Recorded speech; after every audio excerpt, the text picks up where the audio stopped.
que se vayan incorporando los compañeros, el asunto del concepto de dialectología, ¿no?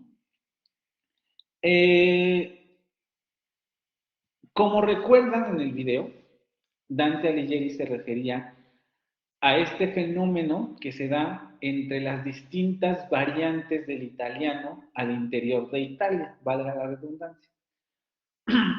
En ese momento ya Dante lo explicó o trató de generar un cambio que tenía que ver más con lo social y no tanto con el lenguaje en general. Lo que ocurre con los neogramáticos es que como primero se deshacen de la perspectiva histórica de las lenguas que veníamos comentando, se encuentran con el dilema de que, bueno, si no vamos a comparar lenguas a través de la historia, entonces, ¿qué demonios vamos a comparar? Porque necesitamos generar las reglas. Y es aquí donde la dialectología, que en términos muy coloquiales y generales podríamos definir como el estudio de las diversas variantes de un determinado idioma, cobra relevancia. Porque dicen, claro, si vamos a hacer estudios sincrónicos, es decir, si nos vamos a centrar en estudiar los datos de la actualidad en una determinada lengua, entonces nos podemos enfocar en las variantes de esa lengua. Que es también un poco aquí en donde se comienzan a dar cuenta de que esto existe, ¿no? Si estamos en el español de España, pongamos por caso, aunque ellos lo enfocaron más alemán, inglés, etcétera, si estamos en esta área, nos vamos a dar cuenta que el español no se pronuncia en todas las áreas de España de la misma manera.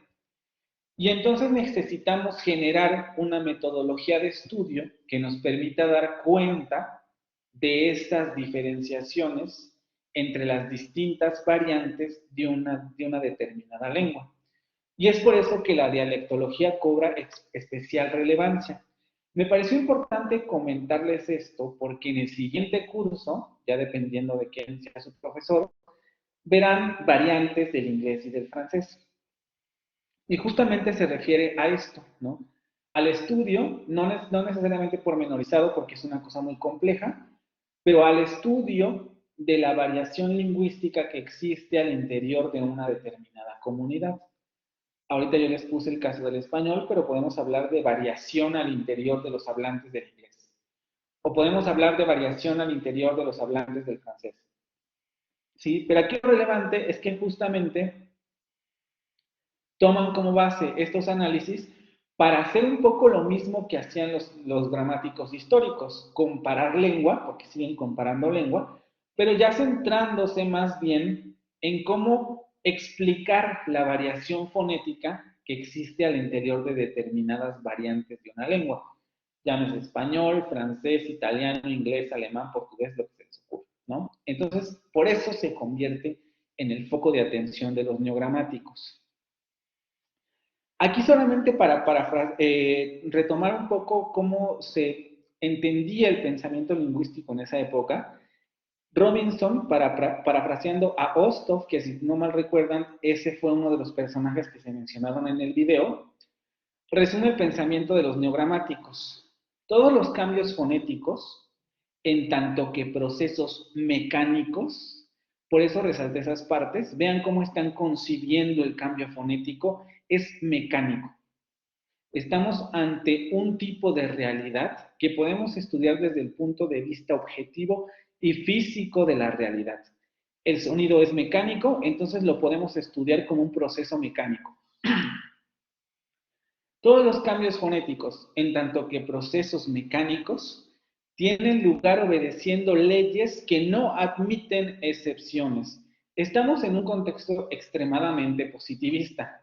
Estamos viendo surgir la ciencia tal y como se entendió, no vivimos toda esa época, pero como se entendió durante prácticamente todo el siglo XX.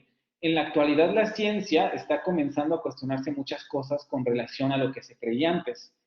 Pero digamos que en la actualidad incluso la sociedad en general tiene como muy metida esta idea de la ciencia positivista.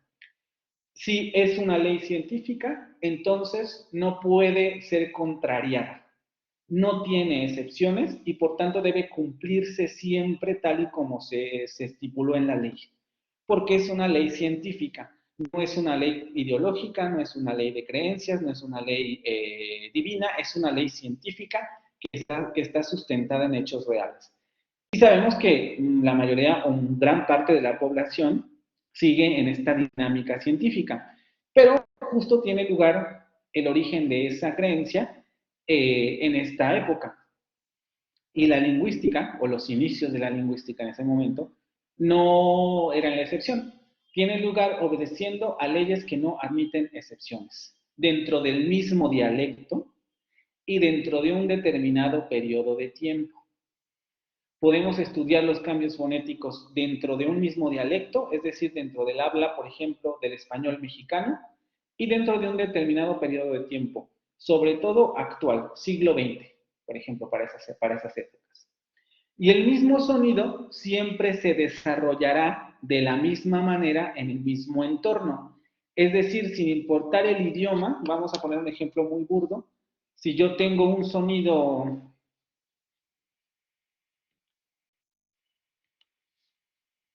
Si yo tengo un sonido X seguido de un sonido Y y mi ley dice que cuando X está ante Y se transforma en Z, lo que están diciendo los neogramáticos o cosas, no importa la lengua en la que usted se encuentre, si esto ocurre, se va a transformar en Z. ¿Sí? Vean como la aplicación extrema de las leyes. Y el mismo sonido siempre se desarrollará de la misma manera en el mismo entorno. Pero las reformas y creaciones analógicas de palabras, aquí es un poco como para recuperar lo que se había, porque obviamente, aunque neguemos lo que se hizo durante el siglo XIX con la gramática comparativa, pues tampoco se puede negar que aportaron cosas. Y que efectivamente las palabras concretas como entidades léxicas o gramaticales, estoy aquí, son igualmente un componente universal del cambio lingüístico en todas las épocas de la historia y la prehistoria. Claro, se enfocan en la parte fonética del lenguaje, en la parte de la pronunciación, pero dicen, bueno, a pesar de que estamos haciendo esto, pues no dejamos de lado que efectivamente podemos encontrar cambios léxicos, cambios gramaticales, etcétera. Pero son los neogramáticos los que dan a la fonética y a la fonología el estatus de ciencia primordial de la lingüística. En este periodo no se estudia mucho, digo, no es que no haya estudios, pero no es el foco de atención, la semántica, el texto, la sintaxis, la gramática, todo eso queda fuera de estos estudios y se centran casi en su mayoría en hacer estudios fonéticos. Es el periodo de la fonética. Justamente en este contexto, que esto es importante destacarlo, va a surgir en Francia la Asociación Fonética Internacional. En 1886, un grupo de profesores liderados por el francés Paul Poussy formaron, formaron la Asociación de Maestros de Fonética, que se conocería después como la Asociación Fonética Internacional. En 1897 cambia de nombre, pero se funda en 1886. Si ustedes buscan Asociación Fonética Internacional en Internet, se van a encontrar con la página que actualmente existe sobre esta asociación, que desde que se fundó ha sido una de las asociaciones, o quizás más bien la asociación, punto de referencia para los estudios en fonética y fonología. ¿Qué es lo que se propone en un inicio esta Asociación Fonética Internacional? Vean, estamos en el contexto de los neogramáticos. Se está generando toda esta discusión sobre estudiar las lenguas actuales, contrastar los dialectos en las lenguas, centrarnos en la fonética. Entonces, esta asociación dice, lo que nosotros debemos hacer entonces es crear un conjunto de símbolos que tuvieran valores diferentes para representar los sonidos de cada lengua. Y es aquí, digo, no es que antes de esta asociación no existieran intentos de formalizar transcripciones fonéticas. Es decir, en lugar de representar la ortografía de las palabras, cuando estemos hablando de pronunciación o de sonido lingüístico, lo que se tendría que hacer es representar esa pronunciación o ese sonido lingüístico. Entonces, varios autores de los neogramáticos y anteriores a ellos intentaron formalizar una especie de alfabeto, pero como lo hacían para determinadas lenguas particulares, pues no tenían mucho alcance, porque además a veces también no eran exactos, ¿no? No tenían un rigor científico, entonces a nadie le parecía que eso fuera una formalización de la transcripción de la pronunciación. Pero la Asociación Fonética Internacional dice, no, lo que nosotros tenemos que hacer, porque también valdría la pena comentar, surge en un contexto universitario. Y, como dice el segundo punto, su foco de interés fue mejorar la pronunciación de lenguas extranjeras e impulsar la alfabetización. Es decir, este grupo de profesores dice, tenemos que crear un conjunto de símbolos que ayuden a los estudiantes de esta universidad a apropiarse de la pronunciación de otras lenguas.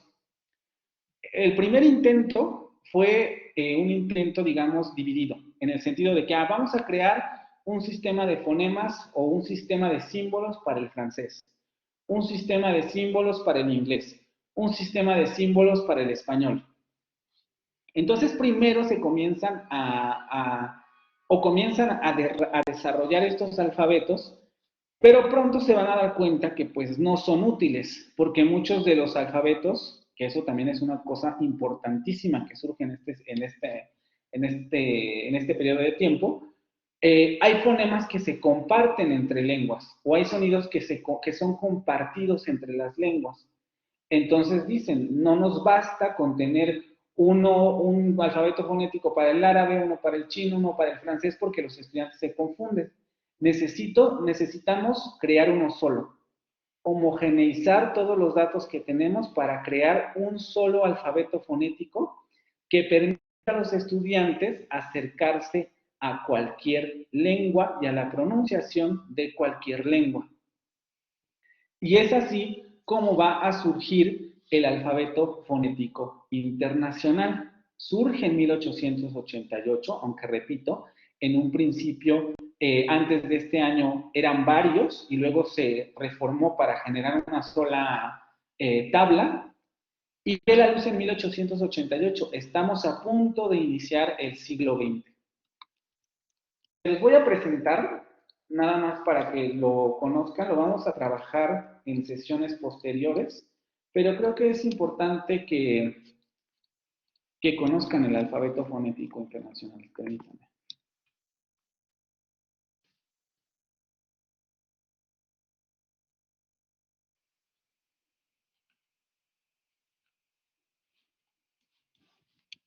No lo tenía listo porque justo como lo veremos después, lo subiré a Blackboard.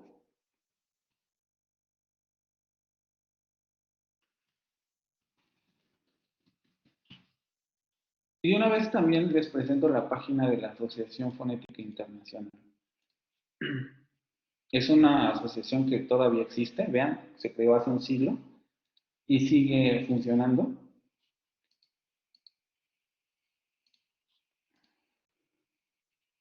Esta es la página del alfabeto de la Asociación Fonética Internacional y aquí se pueden descargar los alfabetos, ¿no? Si yo me voy aquí y le digo que me dé el alfabeto fonético internacional completo, me va a mandar estas ligas y vamos a descargar este.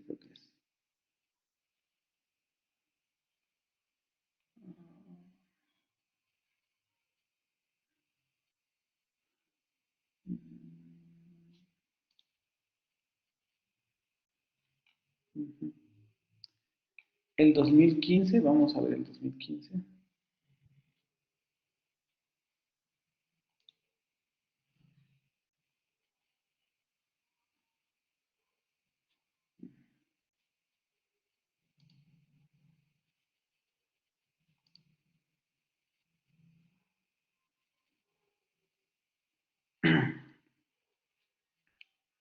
Este es el alfabeto fonético internacional. La idea principal de este alfabeto, creado o revisado en 2015, pero creado con anterioridad, es justamente reunir en un solo formato todos los sonidos lingüísticos que podemos encontrar en cualquier lengua del mundo.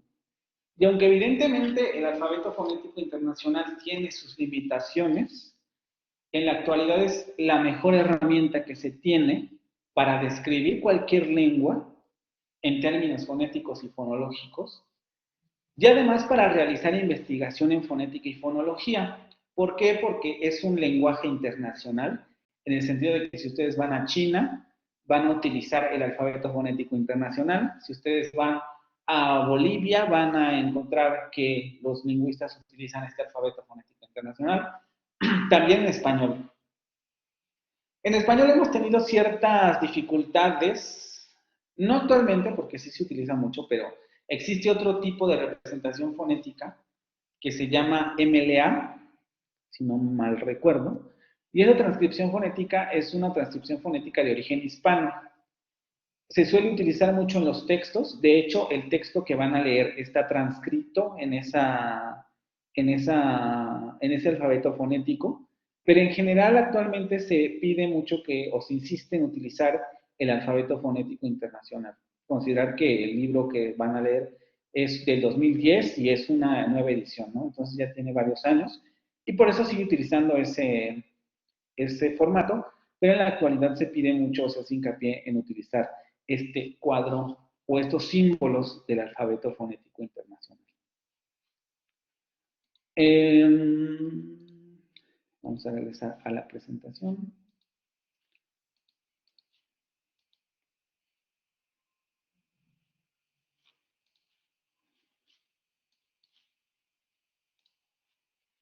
Su propósito es brindar un sistema de signos que representen los sonidos de cualquier lenguaje oral o que representan, porque sigue en funcionamiento este alfabeto fonético. Entonces, eso es lo que hace, generalizaciones para representar cualquier tipo de sonido que podamos producir al lenguaje oral. Consta en su forma básica de 107 símbolos y 50 modificadores. Perdón, esto es solamente a manera de introducción. Dedicaremos una sesión a mirar el alfabeto fonético internacional, a ver cómo está organizado y a utilizarlo, ¿vale? Los símbolos se dividen en tres categorías.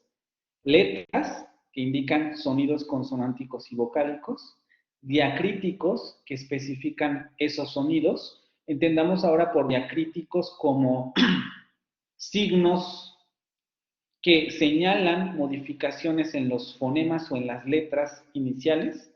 Voy a poner un ejemplo aquí. Si, por ejemplo, yo tengo en mi alfabeto fonético el símbolo P, y a lo mejor quiero representar que se velariza o que sufre una velarización, se le añade un diacrítico. Y estos diacríticos son los que nos indican que un determinado elemento sonoro tiene una modificación. Y suprasegmentales, que indican cualidades como velocidad, tono y acentuación. Aquí no tiene ningún sentido porque no hay una vocal, pero suponiendo que, déjenme borrar esa.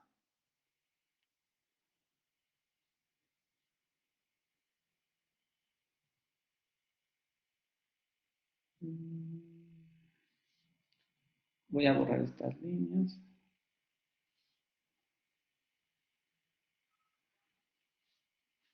Suponiendo que aquí tuviera yo una A y le pongo aquí un suprasegmental, estoy indicando que esta sílaba está acentuada, ¿no? Que esta transcripción fonética de sílaba está acentuada. Y estos son a los que se le denomina suprasegmentales y estos a los que se les denomina diacríticos. Y tiene tres tablas para eso. Tiene la tabla de letras, que indican sonidos consonánticos y vocálicos, la tabla de diacríticos, que especifican esos sonidos, y la tabla de suprasegmentales, que indican cualidades como velocidad, tono y acentuación. Existe una variedad extendida, porque cuando uno dice, representan todos los sonidos del lenguaje oral, pero, y a lo mejor, por ejemplo, los chasquidos, las muletillas, las dubitaciones, el aire, respiración entrecortada, ¿eso cómo lo representamos? Pues también existe una variante extendida del alfabeto fonético internacional que tiene símbolos para marcar cualidades que no tienen efecto directo en el significado. Si el hablante cruje dientes, cuando está hablando, podemos utilizar el símbolo para señalar que está crujiendo dientes. Si a lo mejor presenta la característica de ceseo, le podemos poner la marca de lengua cesante o pronunciación cesante. Si el individuo tartamudea, tenemos un símbolo para presentar, el individuo está tartamudeando y se representa mediante esta señalización. Ese alfabeto extendido no va a ser foco de atención del curso, entonces no lo vamos a revisar, pero creo que sí es bueno que tengan ustedes conocimiento de que existe esa otra tabla y que esa otra tabla nos ayuda a realizar transcripciones más finas de la fonética de las lenguas. La importancia del AFI radica en su universalidad. Sintetiza la aparente heterogeneidad de los sonidos fonéticamente relevantes para cualquier lengua. ¿Qué quiere decir? Nosotros, como estudiantes de lenguas extranjeras o incluso como hablantes del español, sabemos que si escuchamos árabe, escuchamos inglés, escuchamos francés, zapoteco, náhuatl, rumano, etcétera, va a haber una sensación de que esos sonidos no los conocemos, como si estuvieran haciendo ruido, vamos a decirlo así. Eso nos representa una limitante, evidentemente, para hablar una segunda lengua, porque lo primero que habría que identificar es que sí existe regularidad en los sonidos de un determinado hablante, ¿no? Los sonidos del francés tienen una regularidad, los sonidos del inglés tienen una regularidad, y esa regularidad se parecen, o vamos a decirlo de otra manera, esas dos regularidades, las regularidades en los sistemas de pronunciación del francés y las regularidades en los sistemas de pronunciación del inglés se van a aparecer.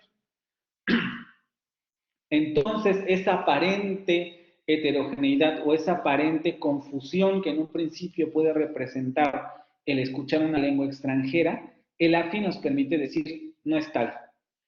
Hay que analizar la lengua para saber qué fonemas tiene y a partir de eso poder descubrir cuáles serían los segmentos de pronunciación que puedes identificar en la cadena hablada, ¿no? Evidentemente, esto va de la mano, pues, de aprender los límites de palabras, es decir, de qué tanto léxico tengamos, de qué tanto manejo de la gramática tengamos, etcétera. Pero la fonética nos va a permitir darle orden a ese aparente caos que representa la pronunciación de un determinado hablante de una lengua extranjera, ¿vale? ¿Alguna pregunta con el alfabeto fonético internacional?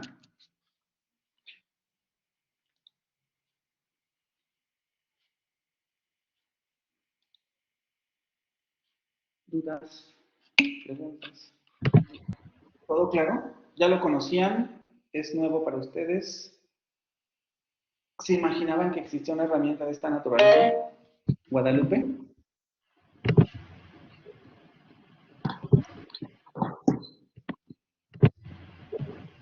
¿Guadalupe nos escucha?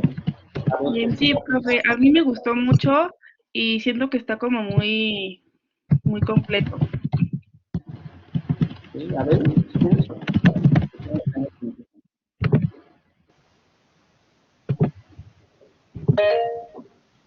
A ver. Me habla Darío, ¿verdad? Sí, profesor. No, nada más para confirmar que este mismo alfabeto fonético es el que aparece junto en varios diccionarios, ¿no? Para entender cómo se pronuncia la palabra. Claro, también eso lo estaremos viendo, efectivamente. Ese alfabeto fonético se utiliza justo para las transcripciones de las palabras en los diccionarios, ¿no? Y lo ideal en términos de, por ejemplo, práctica de pronunciación para lenguas extranjeras, es que ustedes conozcan el alfabeto fonético internacional y los símbolos de los fonemas que componen una lengua para poder leer esas transcripciones en esos diccionarios. ¿Sí? ¿Vale? ¿Algún otro comentario? Gracias.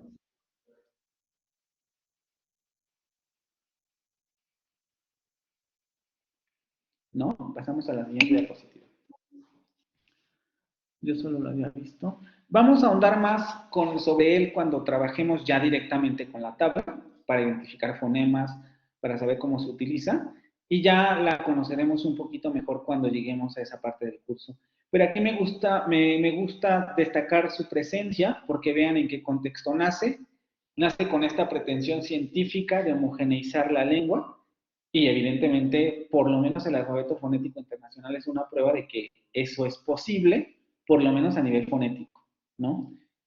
Se utiliza justamente para esto, para organizar la heterogeneidad que podemos ver en las lenguas. Y ahora sí vamos a llegar al siglo XX. En el siglo XX va a surgir una corriente que se denomina estructuralismo lingüístico. Y su padre, o el padre, vamos a decirlo así, de la lingüística, porque es el primero en acuñar este término y es el padre moderno de la lingüística contemporánea, va a ser Ferdinand de Saussure, que vive de 1857 a 1939. Vean, estamos en la intersección entre el siglo XIX y el siglo XX.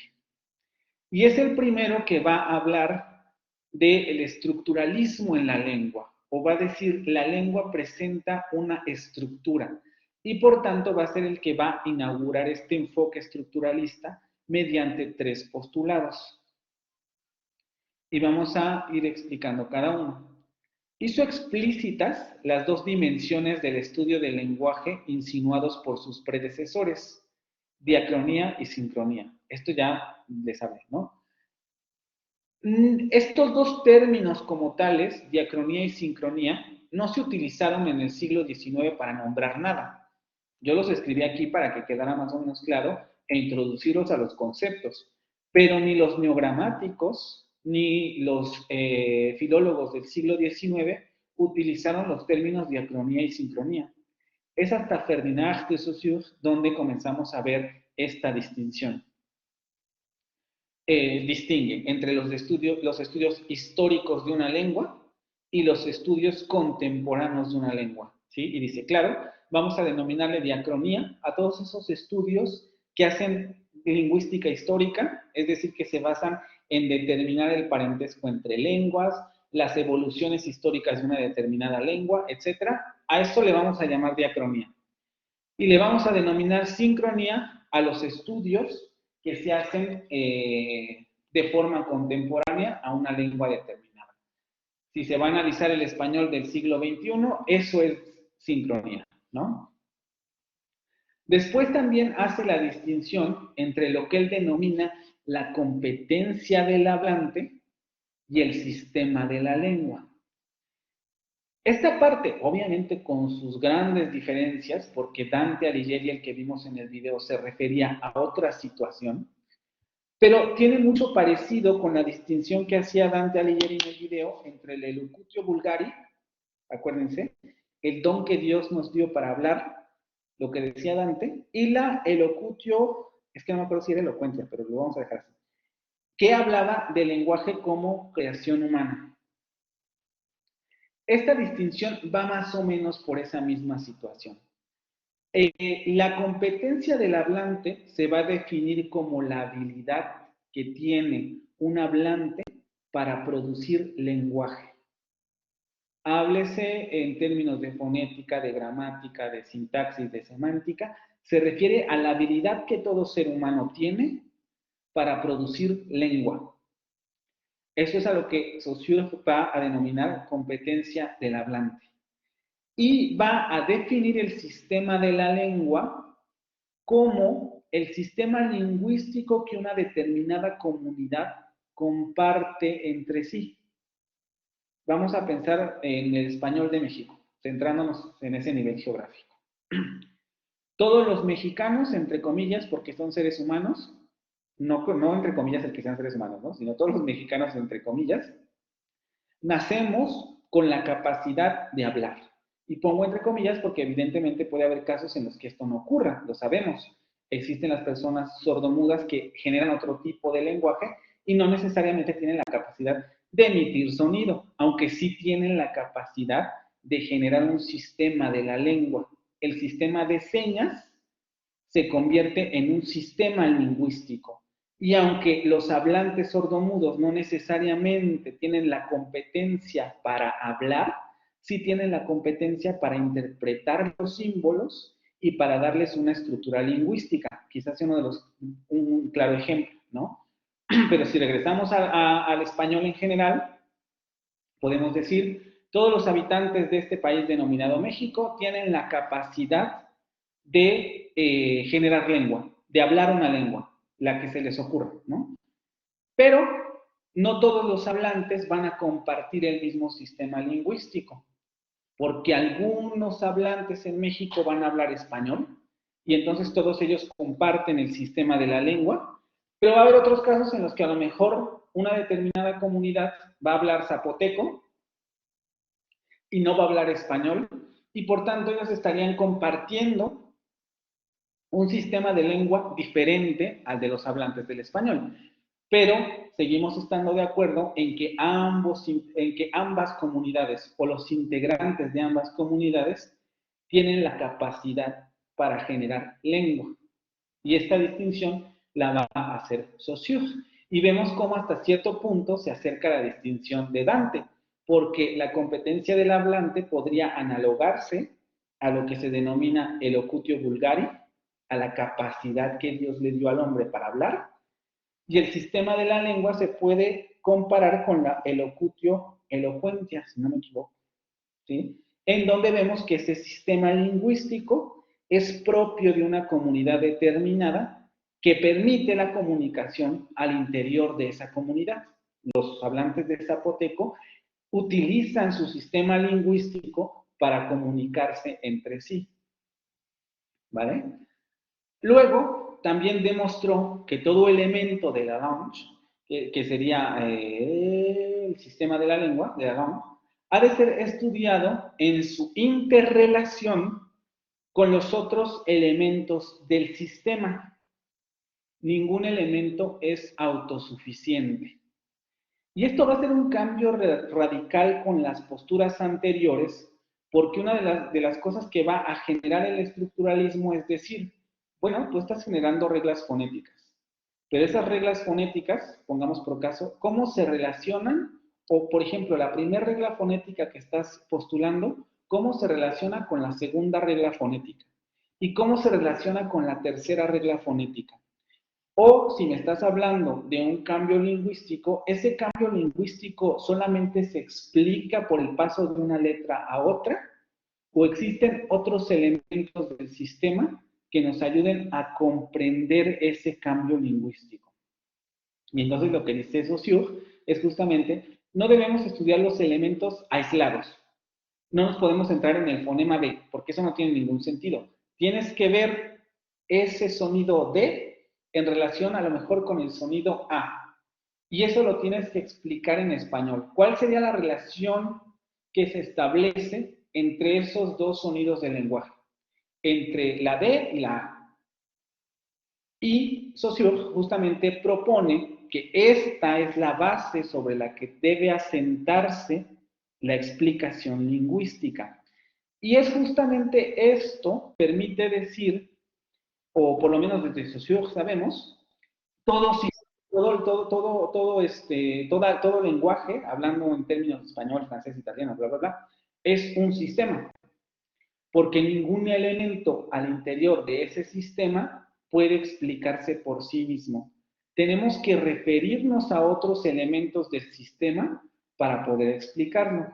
Ahorita andaremos más en este concepto de sistema para que quede muy claro, porque justamente de aquí se sostiene la manera en que se estudian los fonemas en la actualidad, ¿vale? ¿Alguna duda con relación al estructuralismo?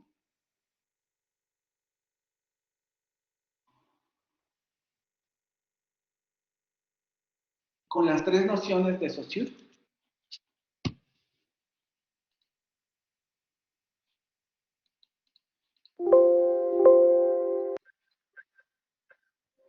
¿Dudas? ¿O todo ya está muy claro?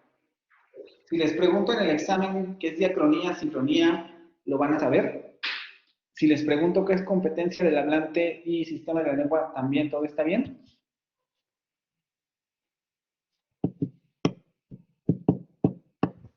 Porque, sí, no, aclarar, no, estos conceptos no vienen en la lectura, ¿vale? Esto es para iniciar el curso. Dime. ¿Puedo repetir lo de diacronía? Acuérdense, estudios diacrónicos se refiere a estudios que se realizan a nivel histórico de una lengua o de varias lenguas. Ya sea que estudiemos la evolución de esa lengua en diferentes periodos de tiempo, por ejemplo, siglo XV, siglo XVIII, siglo XIX y siglo XXI.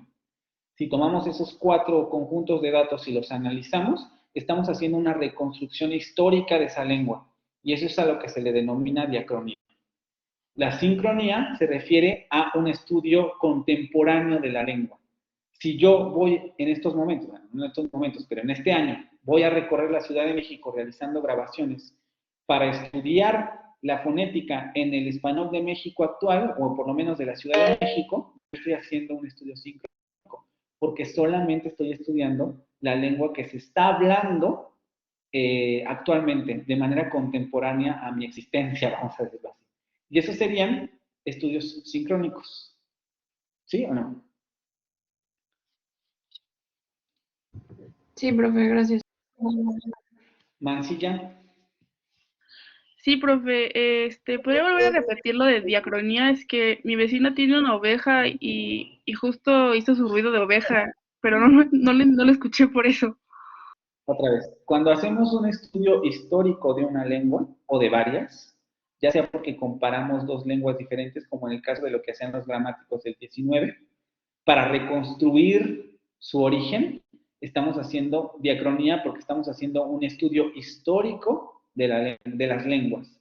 Pero también si, por ejemplo, hacemos un estudio de la evolución del español en México a lo largo de los siglos, desde que llegaron los conquistadores hasta la actualidad, también estaríamos haciendo un estudio sincrónico de la lengua, porque estaríamos haciendo un recorrido histórico o un análisis histórico sobre esa lengua. ¿Sí? Gracias, profe. ¿Alguna otra cosa?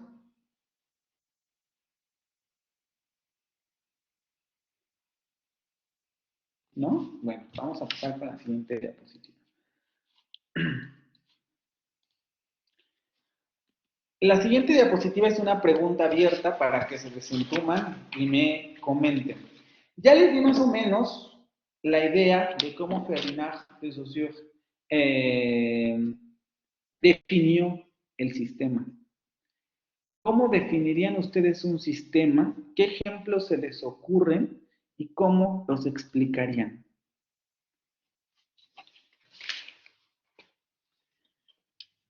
Diez Marina Ledesma Daniela. Podría ser como un conjunto de leyes y reglas que representan algo en específico. Conjunto de leyes que representan algo en específico. Si yo te dijera, si yo me quedara con tu definición, yo diría, bueno, el Código Penal es un sistema de leyes que representa quizá el término justicia en México. ¿Eso es un sistema?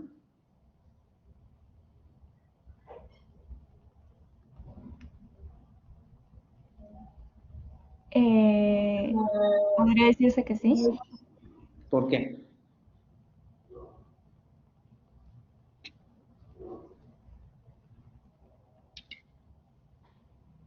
Porque todas esas leyes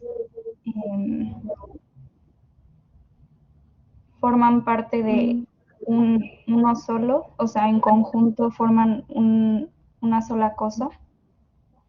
¿Y qué cosa forman?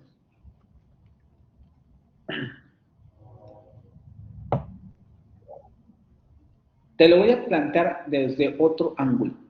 Yo te puse el ejemplo del Código Penal, ¿no? Pero supongamos que ahora agarramos los códigos de toda la República Mexicana y de todos los estados. ¿Eso es un sistema?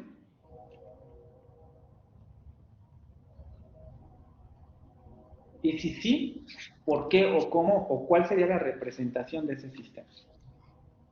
Bueno, en ese caso diría que no, porque al abarcar tantos estados no sería algo como específico, sería algo como más general. ¿Y no te parece que eso puede entonces entenderse como un sistema?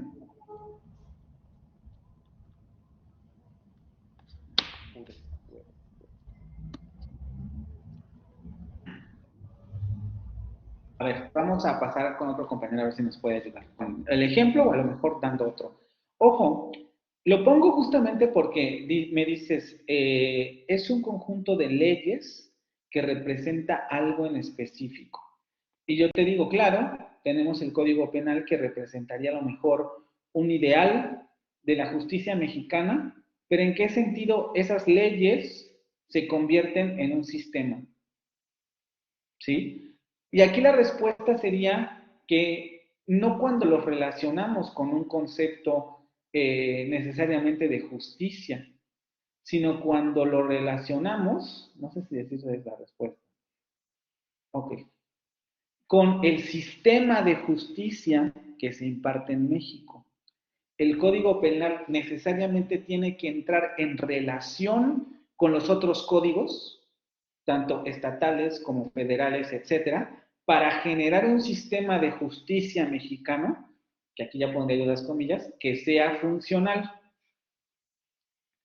Por tanto, las leyes que están implícitas, o más bien que están escritas en ese código, funcionan como elementos dentro del sistema de justicia, pero solamente es un elemento, no está representando al sistema como tal. ¿Sí me estoy explicando? ¿O no?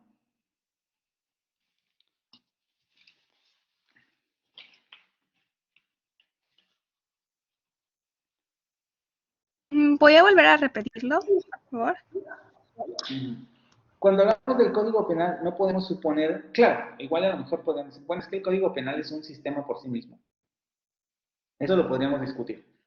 Pero cuando entendemos un sistema, debemos comprender a todos sus elementos. Y, por ejemplo, en este sentido, el Código Penal debería entenderse como un componente de lo que denominamos el sistema de justicia mexicano. Y aquí voy a hacer como una lista de varios elementos que podrían entrar en ese sistema de justicia mexicano.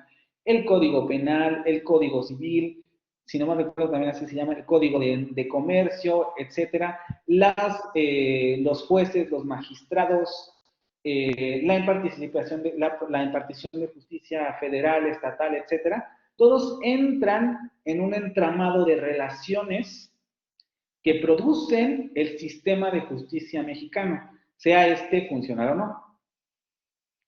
Y por tanto, todos ellos son elementos que están dentro del sistema de justicia mexicano y que funcionan de manera interrelacionada. Vamos a verlo así, si de repente alguien comete un delito X, tal vez ese delito X está sancionado en el Código Federal, pero necesitamos un juez, necesitamos un abogado, necesitamos una defensa, necesitamos varios elementos que permitan implementar la justicia en México. Y el Código Penal está funcionando con relación a todos esos elementos. Por tanto, yo no puedo desligar el Código Penal del sistema de justicia de México. No sé si esto ya queda más claro. Sí, entonces son dos sistemas diferentes que forman un sistema más grande. Exactamente. Ya te digo, podemos entrar a discutir si el Código Penal es un sistema por sí mismo y de qué manera se entendería. Pero podríamos dar ese ejemplo de sistema, ¿no? A ver, no. García Fernández.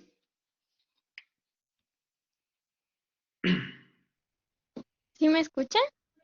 Sí, ejemplo de sistema y por qué lo definirías como tal.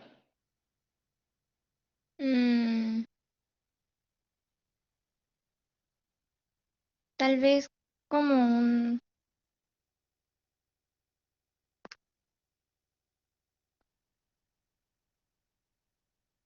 un sistema, el sistema gramatical o algo así. Yo creo que por ser como un conjunto de reglas o normas, así como el sistema, lo que dijo de lo del sistema penal, no sé qué dijo eso. ¿Cómo que no sé qué dijo? La idea es que te dije, ¿no? Es que dijo,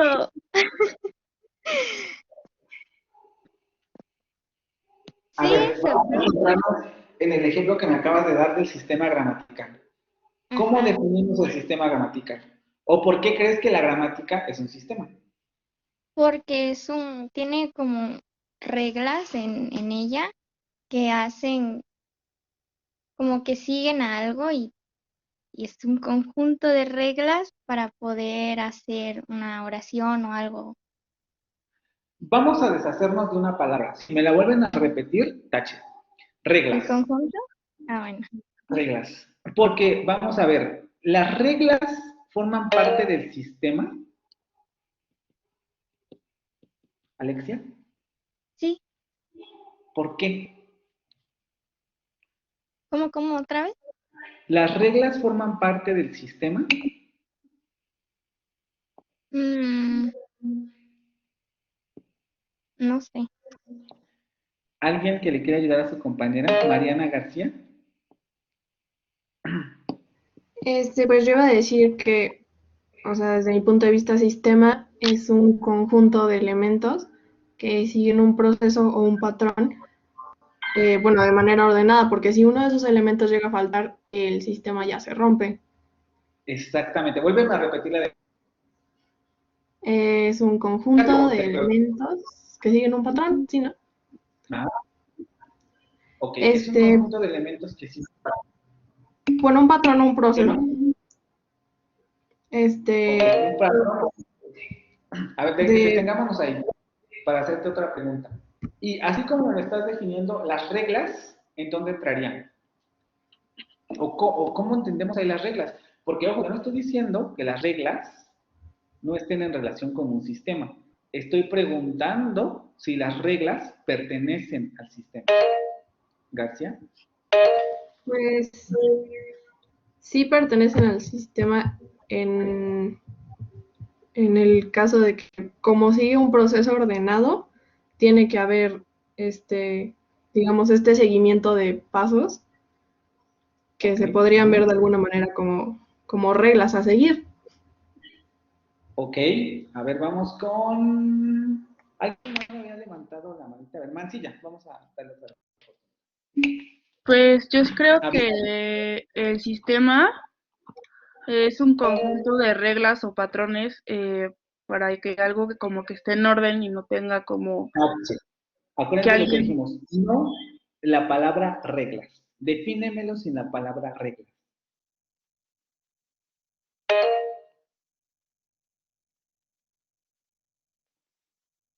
Vamos, Mancilla, tú puedes.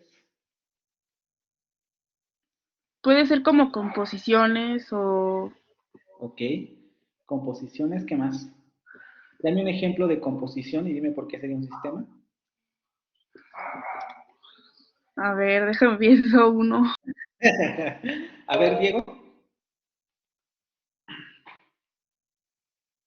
Los que vayan participando, por favor, bajen su manita para que yo pueda darle chance a los demás, por favor. Y ya cuando quieran volver a participar, la vuelven a levantar. Diego, lo estoy escribiendo. Ok, vamos con Ariana. Sí, bueno, un sistema es como os había mencionado de que unos elementos, o sea, son un conjunto de elementos que tienen como una relación entre sí Okay, y su objetivo es como alcanzar algo, o sea, como la compañera había dicho del sistema gramatical, a veces no son tanto reglas, pero más que nada, ay, ¿cómo podría ser la palabra?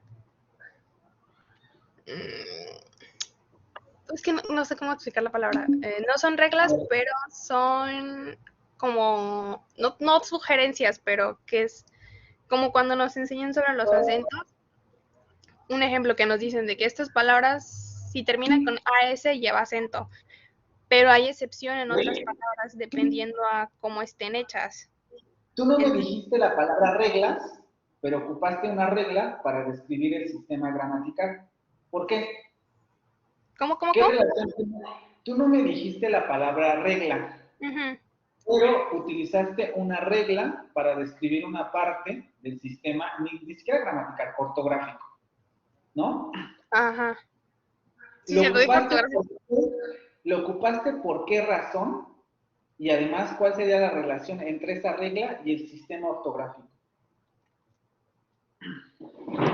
Porque es más que nada como una rama para poder llegar, o sea, a algo, ¿no? O Ok, sea, voy a ir escribiendo algunas cosas que me dijeron para ir asentando. Me dijeron un conjunto de elementos. Sí ven mi pizarra, ¿verdad? sí.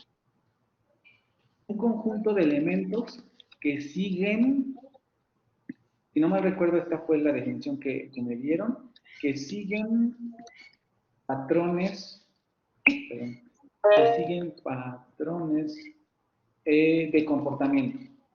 Vamos a dejarlo así, ¿no?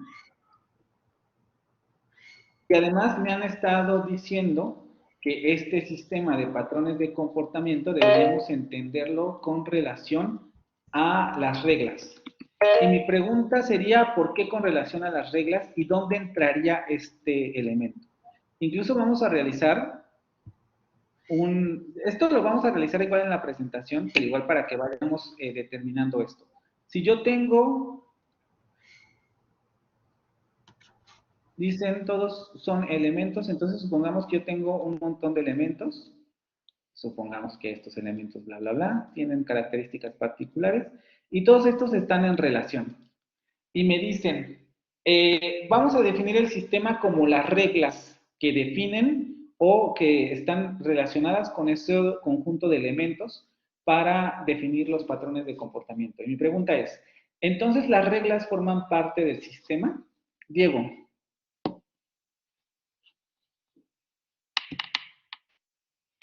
No te escucho, Diego.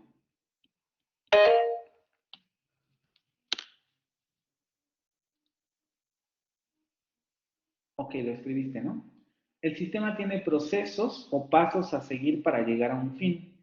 Y se supone que siguiendo eso debemos llegar al objetivo. En caso de faltar alguno, ya no hay una estabilidad y es más difícil llegar al objetivo. Aquí me gustó porque aquí el compañero agrega un término importante. Un conjunto de elementos que siguen patrones de comportamiento, lo voy a poner aquí. Esta pizarra no me gusta porque no me permite mover los elementos. Pero supongamos aquí con un fin particular o con un objetivo particular. Es decir, ese sistema de elementos que se comportan de una determinada manera tienen un fin u objetivo particular. Nuevamente mi pregunta, ¿eso cómo entra con relación a las reglas?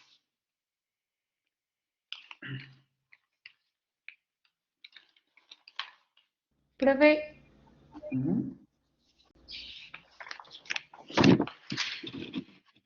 A ver, déjenme ver quién está en el chat.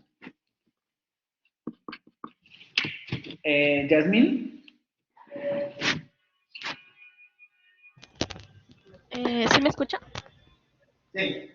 Ok, bueno, hablando de las reglas de, perdón, no de las reglas, no, del sistema. Ya me traumé. Bueno, yo quería poner como ejemplo, si vemos un automóvil, pues está, eh, pues tiene un entorno, ¿no? Una estructura que lo compone, que es el motor, bla, bla, bla, ¿no? Entonces siento que todo en general es un sistema material, ¿verdad? Y pues tiene sus mecanismos o procesos. Okay. Sí, eso. Me gustó mucho tu intervención porque ahora mi pregunta sería, vale, supongamos que el automóvil es un sistema, tú dices material, yo te diría mecánico, ¿no? Y tenemos ahí el concepto de reglas. Ojo, otra vez, yo no estoy diciendo que las reglas no se relacionen con los sistemas. Ahora mi pregunta con relación al ejemplo del automóvil, y creo que es muy bueno porque te va a poner en ciertos aprietos. ¿Qué reglas sigue un automóvil? Como los comandos de un Sí, pues como su orden, digamos, para encenderlo, de que primero le pisas el freno y de que después le quitas supongo que va por ahí. Ok. ¿Y eso forma parte del sistema? Es decir, por ejemplo, lo voy a poner de una manera un poco extrema. El coche podría, actualmente sí, ¿no? Pero estamos pensando en un automóvil mecánico. ¿Puede manejarse solo si le pues, integramos los procedimientos solamente? Pensando en el automóvil mecánico. No, porque obviamente tiene su trasfondo, que son todo lo que lo compone. Entonces, como que sería algo que tiene que trabajar por igual, vaya. Ok. A ver, más o menos, pero aquí el asunto de las reglas sigue causando cierto problema. Castillo Linares, ¿verdad? Sí.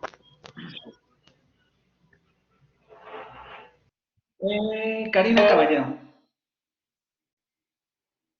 Yo digo que las reglas están como unidas con el sistema porque, digamos, para mí las reglas son como algo que se debe de seguir y si no tenemos reglas, pues no hay como, puede haber como un tipo de desorden. Es como si, no sé, en lo gramático no lleváramos reglas y escribiéramos las cosas como quisiéramos. Ok, a ver, el asunto de las reglas sí me mueve porque es importante hacer esta distinción. Voy a poner ahora yo un ejemplo y ustedes me dirán ahí dónde están las reglas. El sistema solar es un sistema. Tiene varios elementos que siguen patrones de comportamiento. No sabemos si tienen un fin particular, pero sí sabemos que hay mecanismos que mueven este sistema. ¿Dónde están ahí las reglas? Guadalupe González. Ahorita voy contigo. Yo siento que en sí el sistema, dentro del sistema no están las reglas. Siento que puede ser que para llegar a tener un sistema tengamos que seguir ciertas reglas, pero previas, porque siento que un sistema es algo que ya está establecido, algo que ya se sabe cómo hacerse. Porque así como dice lo del sistema solar, siento que es algo que por naturaleza está, pero nosotros ya sabemos cuál es el orden, porque en sí un sistema es un conjunto de datos, cosas, números, etcétera, de que ya tiene un orden y que nosotros por ende sabemos que ese es el que debemos seguir. Y de igual manera pasa con un sistema numérico.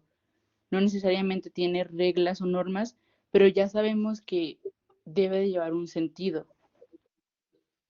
González, segundo, ¿verdad? Ok, me acaba de dar otro concepto clave que va a ayudar a este asunto. Preestablecido, ya tiene un orden. Alguien por ahí me había dicho el sistema circulatorio.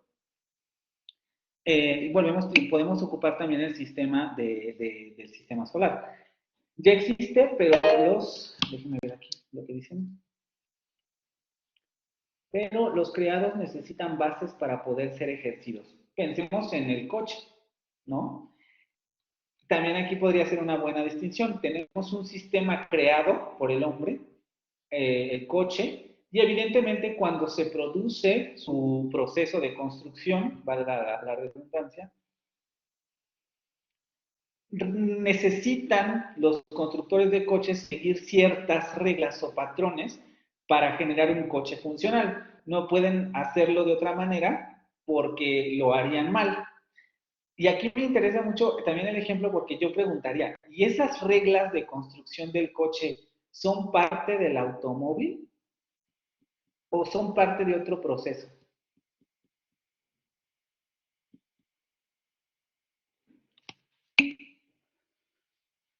Exactamente. No podemos meterlas a la cajita de son reglas del coche, ¿no? Tenemos concepto preestablecido y ya tiene un orden. Diana Robles. Sí, ¿me escuchas? Uh-huh. Bueno, o sea, yo me quedé pensando, y no sé si a lo mejor lo estoy entendiendo mal, pero por ejemplo, o sea, se me ocurren los sistemas sociales, los que tenemos, o sea, igual no hay como reglas, simplemente son comportamientos aprendidos que se tiene la idea de que son como los correctos. Ok, a ver, entonces estamos llegando a que las reglas no son parte del sistema. Pero, entonces nos deshacemos de ellas, o sea, las quito de ahí. Es que pienso yo que depende del tipo de sistema que sea. ¿Cómo? O sea, mejor en un sistema más técnico sí son esas reglas, pero a lo mejor en un sistema más social o más, pues sí, no tan técnico, no serían tan, no necesarias, sino como tan obligatorias de seguir. O a lo mejor, ahí ya me llegó otro comentario interesante. Las reglas, dice la compañera, o el compañero, no sé, ahorita lo checo, espérenme, son implícitas.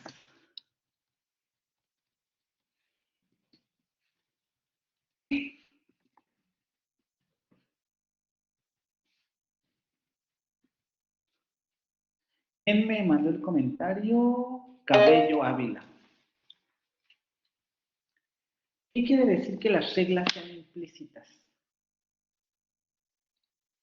A ver, vamos por los que están aquí.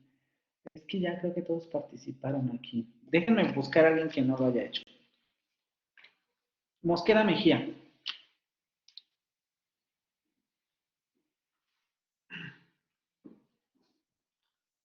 Mosqueda Mejía a la 1. Acuérdense que quito la asistencia. ¿Ya me escucho? ¿Sí? Sí. ¿Qué crees que las reglas son implícitas? Bueno, no le entiendo mucho en el cómo de que están implícitas, pero A yo ver, un minuto para que busques la palabra en el diccionario.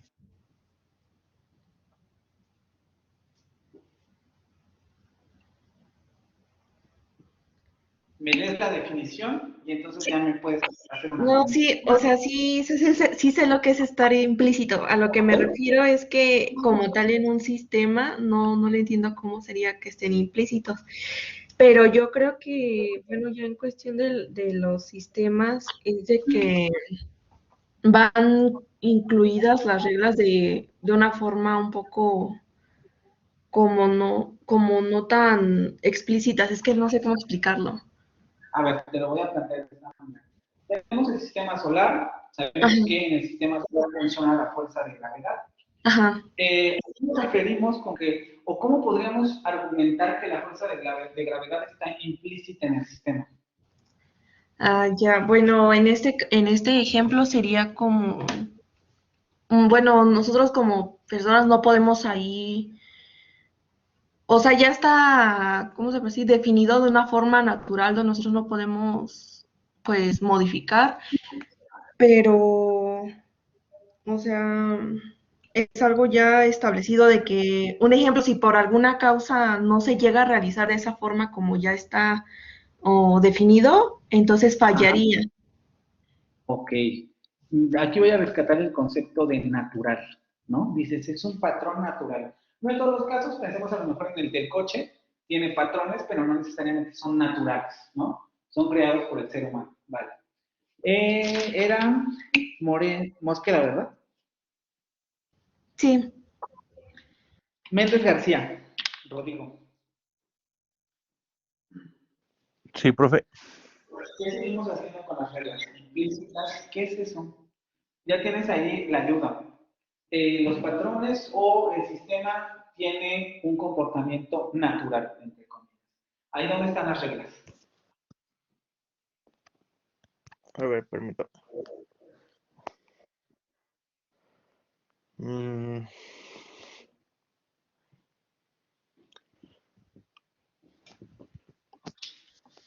A ver, ¿me puede repetir la pregunta, por favor? Sí, me dijiste, estoy contigo otra vez, ¿verdad? ¿Olvera? No, le pregunté a alguien más, ¿no? Le pregunté a Morena Escalona.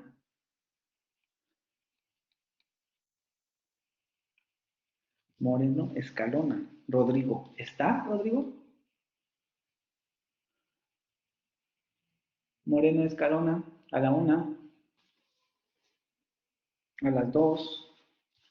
Moreno Escalona, a las 3. Ok. Ya saben, chicos, ¿eh? Yo quito la inasistencia si no me contestan.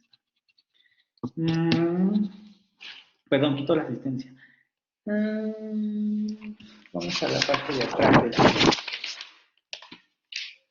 Jordan Caballero, Karina Daniela.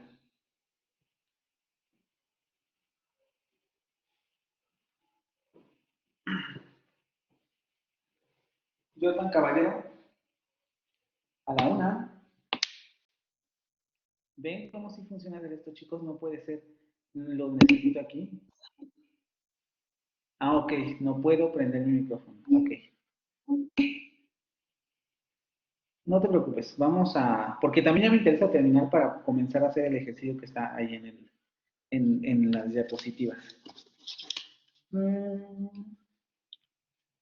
Silva Doñate Juan Diego.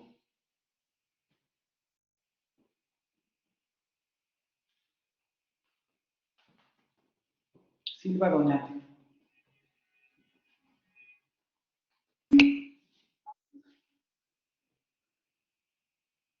Es que estoy parado, es que si me quedo sentado me siento más mal, perdón.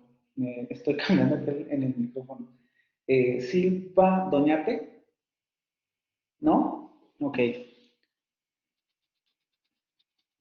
Recuerden que por lo menos necesito saber que están aquí, chicos, ¿eh? Si no, ni modo. Piña Amador, Georgina. Yo. ¿Qué hacemos con las reglas? Es más, vamos a hacer otra pregunta con relación al sistema solar. Cuando yo estoy hablando de la gravedad, ¿eso es una regla? ¿O cómo se le dice?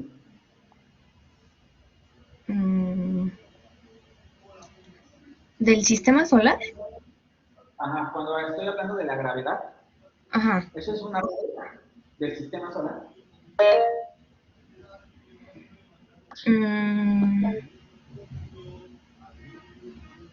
Pues no, sí, sería más como un elemento, no más que una regla. ¿Y no les parece que el término más adecuado como se utiliza en física es ley de la gravedad?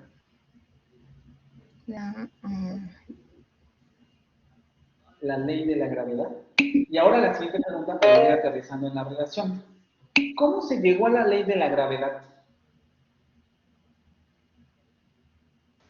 Es decir, ahí estaba el sistema y de repente solamente así nació la ley de la gravedad.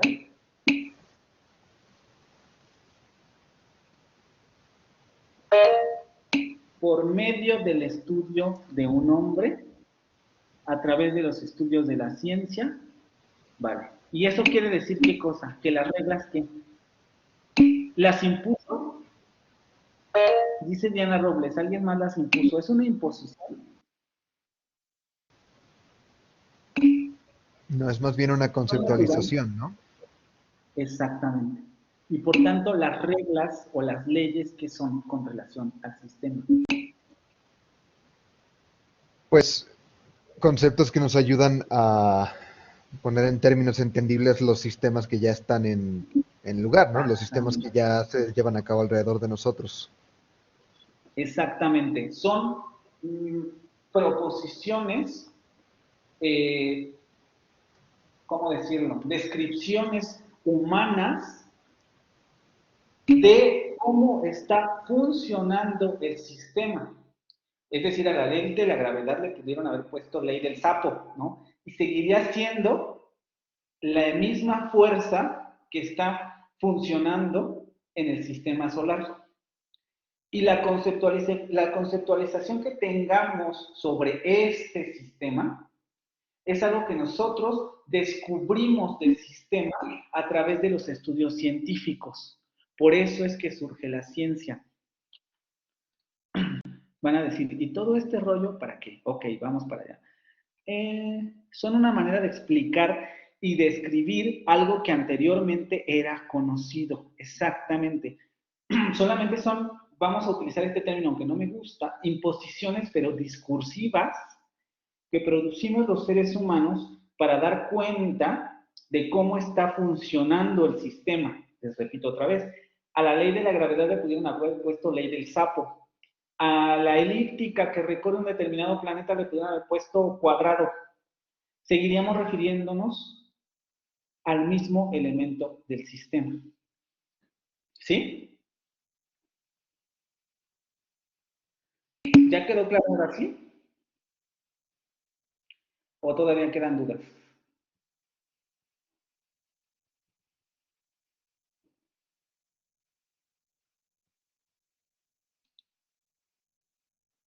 ¿Ya no hay dudas? Denme un minuto. No, creo que ya quedó claro, solamente cómo... Entonces, ¿podría repetir cómo define usted la regla dentro de un sistema? Solamente para asegurarme de que tengo el concepto claro.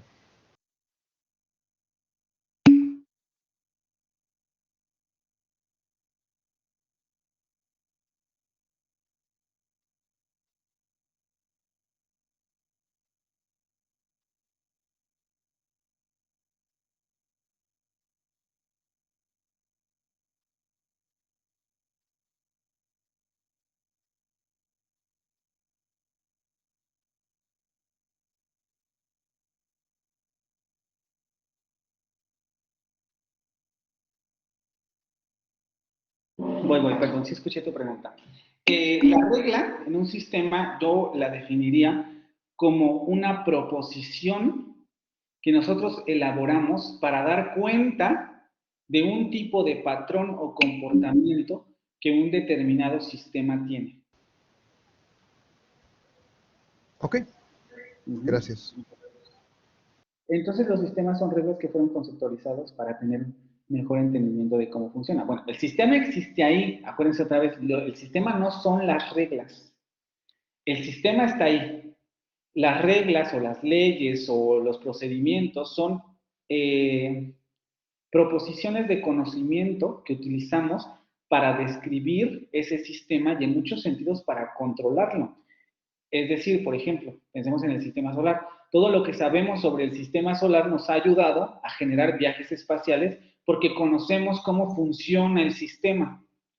Entonces, utilizamos nuestras propias descripciones científicas para generar proyectos o para generar situaciones en las que nosotros podamos meternos en ese sistema para generar cierto tipo de comportamiento. ¿Sí? Entonces, las reglas no están en el sistema.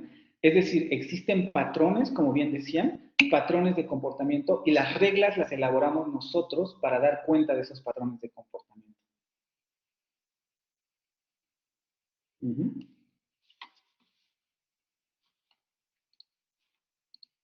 Déjenme ahora sí regresar a la presentación para ya ir cerrando esta parte.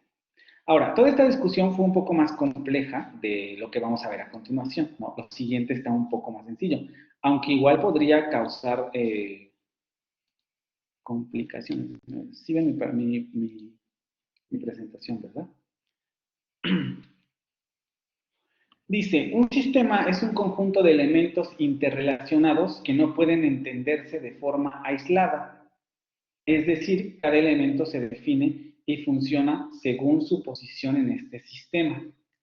Pensando en el ejemplo del sistema solar, de los órganos, de la circulación de la sangre, incluso el ejemplo que daban del automóvil, ¿cómo podríamos entender esta interrelación de elementos? Alguien por ahí ya lo había mencionado, y creo que fue una muy buena, nada más que no me acuerdo ahorita quién fue, si me recuerdan su nombre, que decía, si se presenta la ausencia de alguno de estos elementos, el sistema falla. ¿Quién lo dijo? ¿Del chat? Ahora sí ya fueron todos, ¿no? A ver, García Sábano y Diego Alejandro. Ok. ¿Qué es eso? Claro, pensemos un poco en el sistema solar. ¿Qué pasa si desaparecemos el Sol?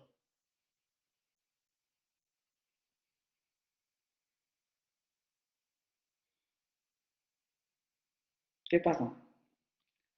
Pues ya no hay luz en la Tierra. Nada más luz. El ser humano Nos morimos todos. Los planetas ya no rotan alrededor del Sol. Todos Ya no hay calor. ¿Todos saben más o menos cómo funciona el sistema solar? En términos de la teoría de la gravedad y de la relatividad. ¿O han visto esta imagen como de Einstein que se genera como un manto, en medio del sistema el Sol, y los planetas giran alrededor porque la masa del Sol los atrae hacia su propio centro? Si nosotros quitamos el Sol de esa posición, se pierde la fuerza de gravedad que ejerce el Sol sobre el sistema solar y los planetas se van a cualquier parte. Porque no tienen ese peso que los jale hacia el centro del Sol. Lo mismo ocurre con todos los demás planetas, porque todos están equilibrando la fuerza de gravedad y las otras fuerzas que intervienen para que el sistema solar siga girando. Si desaparecemos el Sol a otro planeta, etcétera, las posiciones de los planetas se descontrolan porque esas fuerzas ya no existen. Más allá de si hay Sol o no. O sea, del sistema deja de existir. ¿Sí me estoy explicando?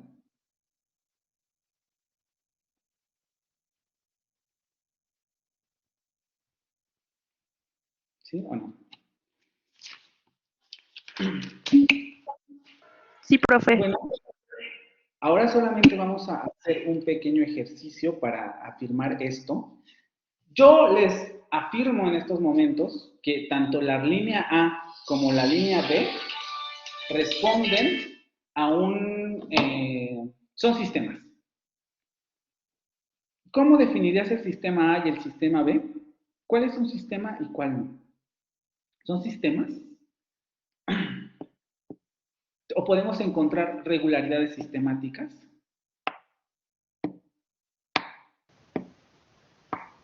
¿Cómo definimos cada elemento del sistema? ¿Quién quiere hacer la línea A?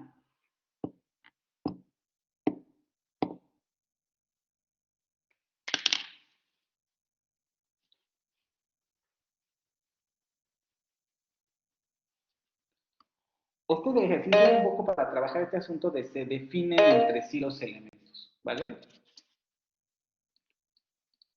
Karina.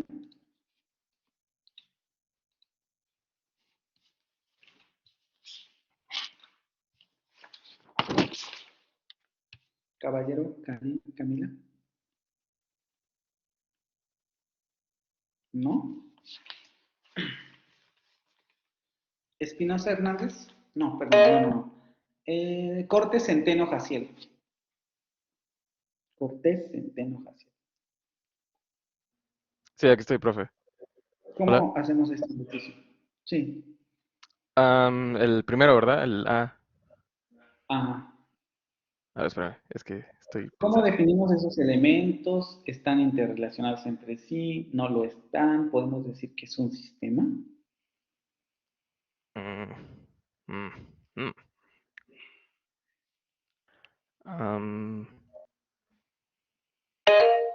No sé, la verdad, profe, no sé. No sé cómo Ok. podría definirlo. Castillo Morales Mónica.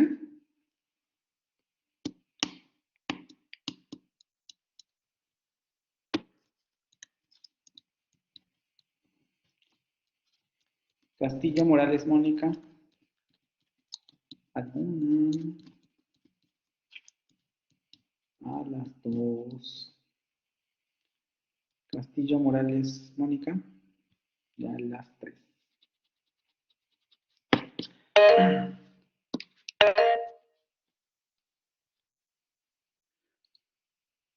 Profe, Mónica tiene problemas con su micrófono, creo. Sí está, pero ¿Dónde está Mónica? A ver, Mónica, levanta la mano. sí, no puede prender el micrófono, Mónica.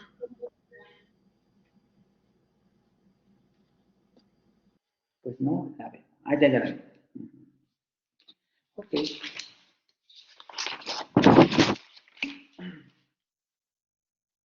Yáñez Martínez. Yáñez Martínez. Sí. ¿Qué hacemos con, con esa primera línea? Siento que es un sistema y más que nada la B podría ser un patrón. A ver, dime, descríbeme el patrón. Pues sería un patrón porque son igual, por así decirlo, de los mismos colores que llevan los mismos elementos.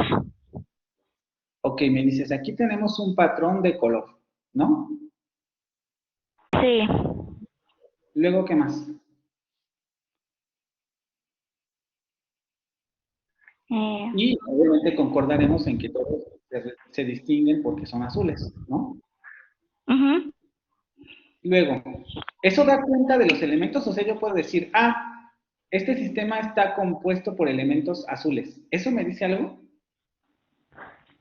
Sí, porque ya sí los relacionarías.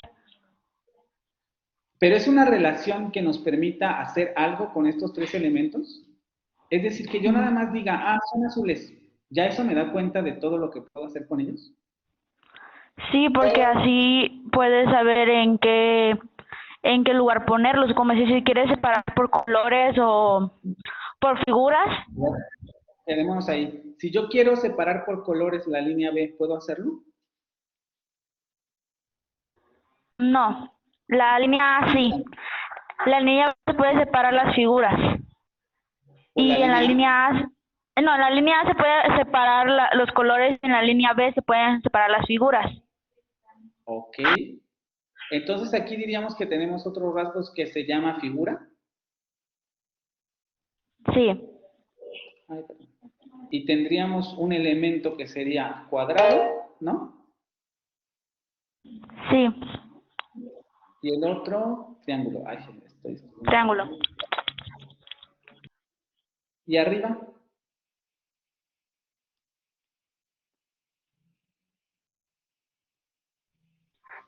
En la A. Sería... ya no sé. Ok, a ver, déjame ver en el chat si alguien te quiere ayudar.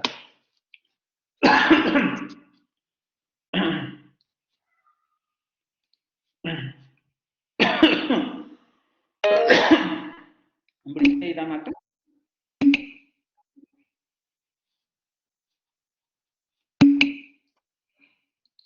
¿Qué hacemos con la...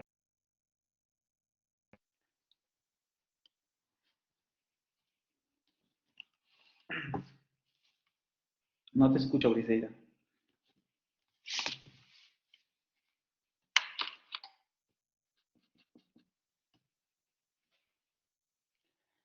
Valencia Berecochea. No te preocupes, Briseida, todo bien.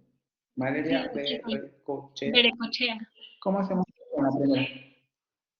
¿Mande? Se cortó el audio. ¿Qué hacemos con la primera línea? Con la primera línea, pues,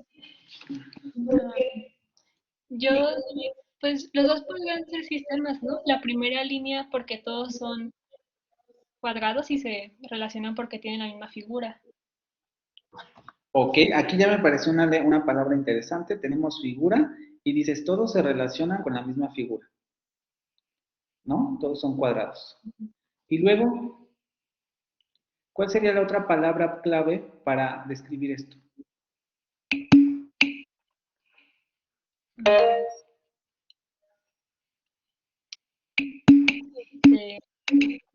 Dos de ellos son rojos y puede seguir la secuencia puede que el siguiente sea... Antes de llegar a la secuencia, vamos a poner esto, ¿no? Tenemos un rasgo que sería color. Y tú me dijiste arriba. Se relacionan porque todos son cuadrados. ¿Y cómo haríamos la expresión abajo? El color es... ¿Son colores primarios? Rojo. Acuérdate, estamos describiendo. Me dijiste, todos se relacionan porque son cuadrados. ¿Y cómo haríamos la oración para los colores? Se relacionan porque dos de ellos son rojos. Ok, pero me sigues hablando de relaciones. Y luego, Es decir, me dices, dos de ellos se relacionan porque son rojos. ¿Y el azul qué?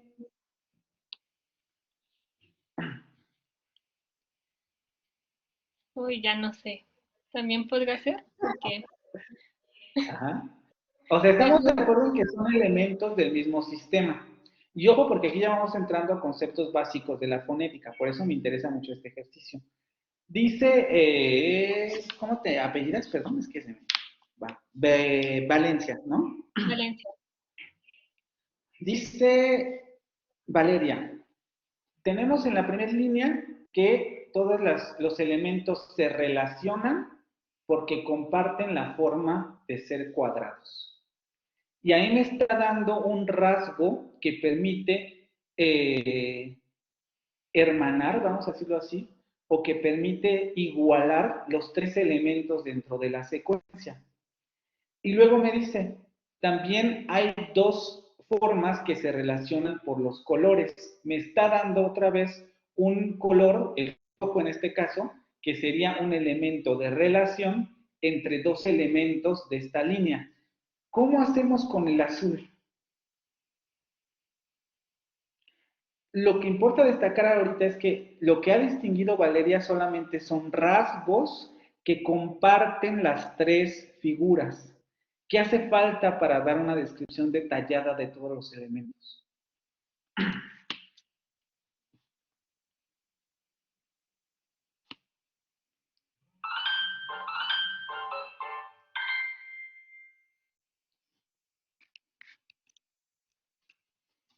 A ver, por lista. Aquí. Piña Amador. Georgina. Yo. ¿Qué hace falta?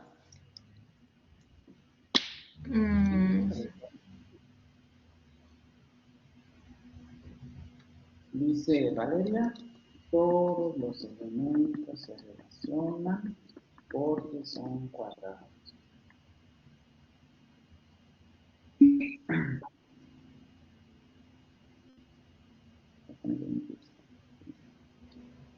Y luego también dice, los elementos se relacionan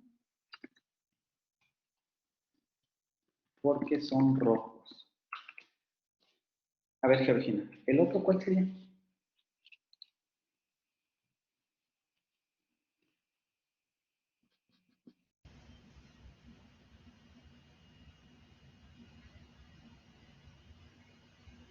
Pues no sé, la verdad no se me ocurre nada. ¿No? Ok, a ver, déjame ver. Está muy fácil, chicos. A ver. Es un patrón que sigue una secuencia de figuras geométricas de color azul, pero la secuencia es un cuadrado, un triángulo, un cuadrado, un triángulo. Ok, podemos deducir una secuencia, pero ahí solamente estamos hablando del patrón de comportamiento. Pero ¿cómo definimos a los elementos que están al interior? Ahí solamente hace falta un enunciado para completar esto. Recuerden, los dos rasgos que nos acaba de dar Valeria son rasgos que comparten los tres elementos. Y mi pregunta era, ¿con eso ya podemos describir cada uno de los elementos? Es decir, que yo diga, todos los elementos son cuadrados. Y luego que yo diga, dos elementos son rojos. ¿Ya con eso digo todo?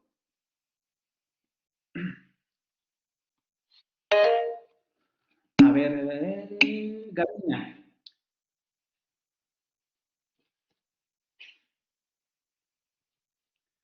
¿Gaviña? ¿Dijo mi nombre? Sí, Gaviña. Bueno, estabas con la manita levantada, no sé si era esto. ¡Ah, no!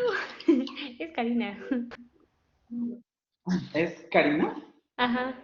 Bueno, dije tu apellido porque te llamas Gaviña, ¿no, Mancera? Dije Gaviña. Ah, ok, entonces escuché mal, perdón.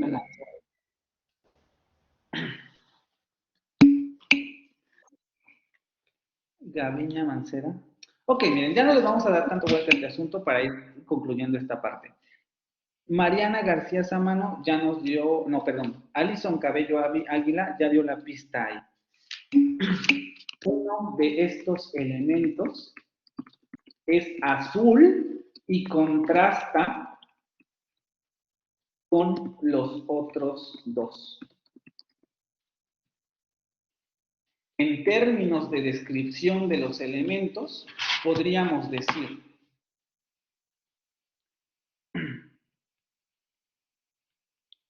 este elemento es rojo, supongamos que la R es para rojo, y es un cuadrado.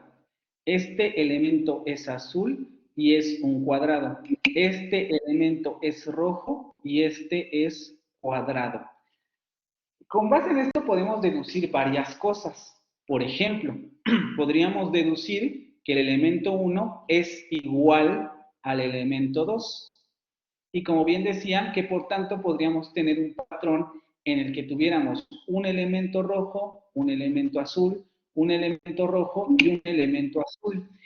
Y hago especialmente hincapié en esta descripción porque vean cómo lo estoy diciendo.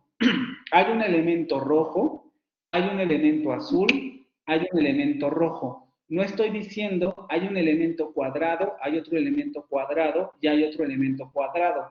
Porque si yo me refiriera solamente al rasgo cuadrado, ¿puedo dar cuenta yo de algún patrón aquí? No, porque todos son cuadrados. Exactamente. Y esto es lo que en fonética y en muchos sentidos se va a denominar, lo veremos también en la siguiente presentación, un rasgo no distintivo de los elementos, porque va a ser un rasgo que no distingue entre los elementos que conforman un sistema, mientras que el color va a ser un elemento distintivo porque me permite decir, este elemento 2 que está en medio difiere de los otros porque tiene otro color. Ahora sí, el siguiente está muy fácil. ¿Qué pasa con el siguiente?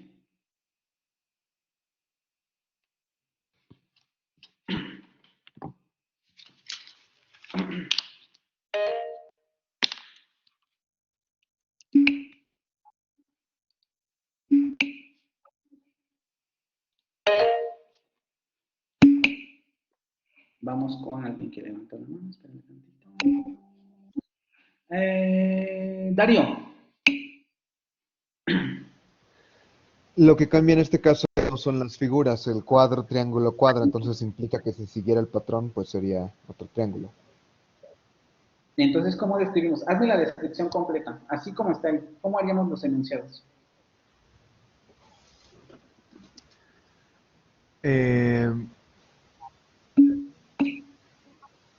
Sería el elemento 1 es un cuadro, el elemento 2 es un triángulo, el elemento 3 es un cuadro. Luego. A ver, incluso Entonces, vamos por partes. Porque me estás dando, incluso lo voy a ir escribiendo, me estás dando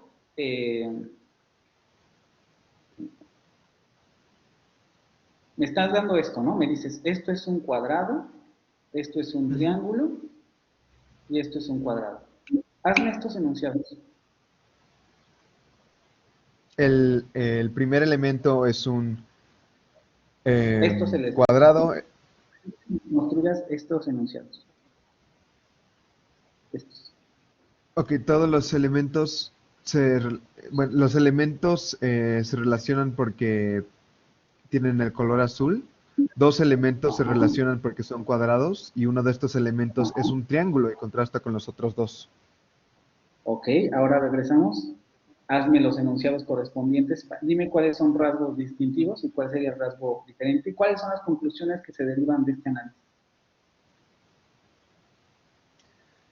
El rasgo que comparten todos los elementos es el color. Ok, y diríamos entonces que todos son azules, ¿no? Sí.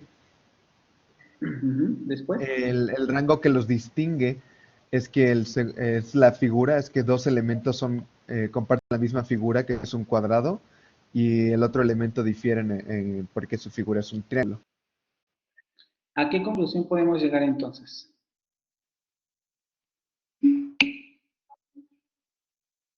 ¿O a qué conclusiones podríamos llegar con esto? Me dices, este es el rasgo distintivo. ¿Qué conclusión podemos derivar de este análisis?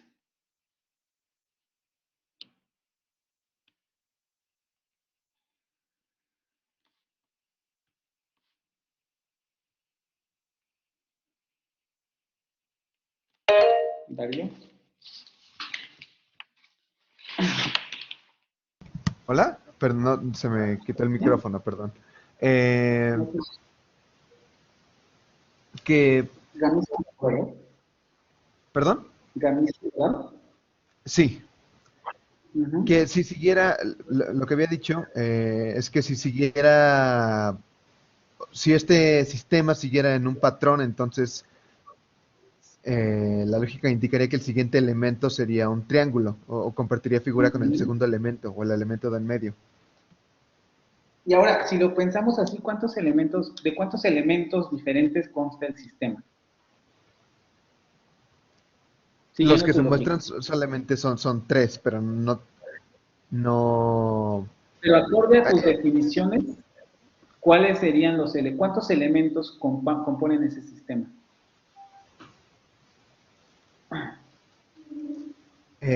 Pues en ese caso no hay manera de saber. Como está puesto el sistema, pues solamente son tres elementos, pero si siguieran un patrón, pues no hay manera de definir exactamente cuántos elementos habría en el sistema, ¿o sí? A ver, vamos a ver si tus compañeros están de acuerdo.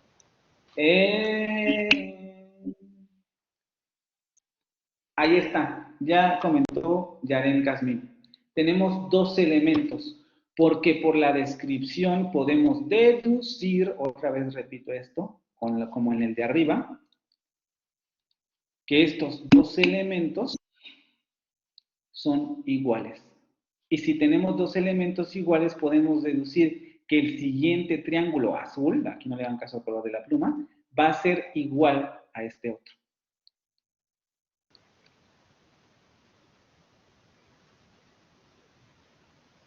¿Sí o no? Sí.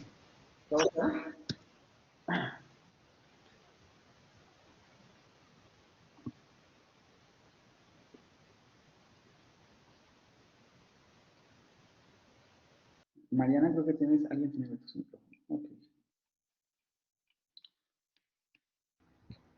Okay.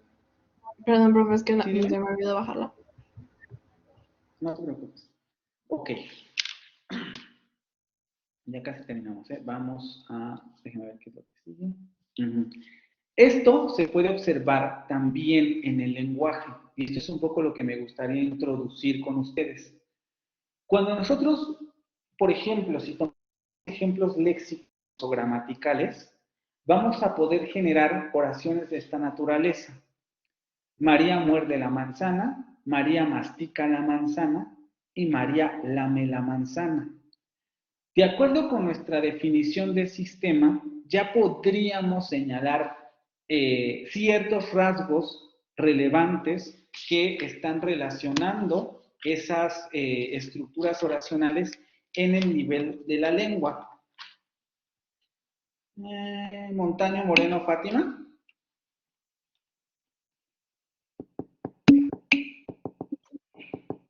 Montaño Moreno. La una. ¿Tienes micro o no? Es que no, me tengo que salir. Ok, ¿tienes micro? ¿Cómo explicarías estos tres elementos dentro del sistema? Pensemos en el sistema gramatical. ¿Cómo definimos esos elementos? ¿Qué podemos decir?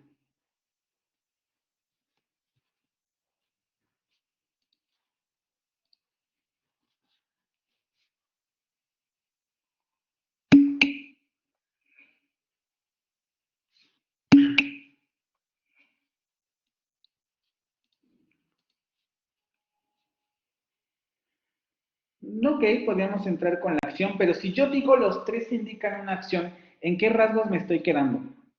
¿Serían rasgos que los diferencian o serían rasgos que los relacionan?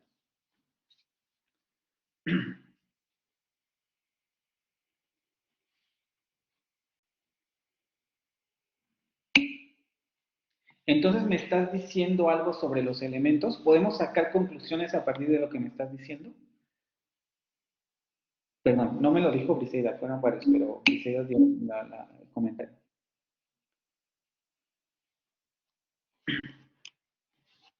Que ambos indican la acción de diferente forma, pero que tienen relación entre sí. Ok, pero son 3 elementos. ¿Cómo describirían ustedes esta relación en términos de un sistema como lo que acabamos de hacer? De manera muy básica, digamos así.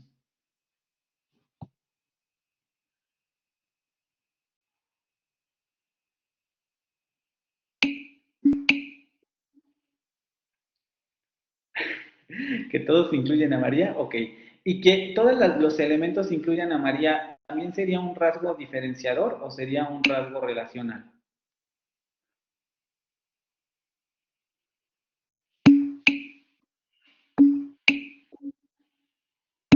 Ok, aquí ya me dieron otra característica. Dice que 2 de ellos indican una acción con los dientes y que una de ellas no. Ok, con base en tu definición, Ana Pau Tapia, significa que el elemento A y el elemento B son iguales. ¿Eso es cierto? Ya me diferenciaste el elemento C, pero eso quiere decir que el siguiente, los otros 2 elementos son iguales.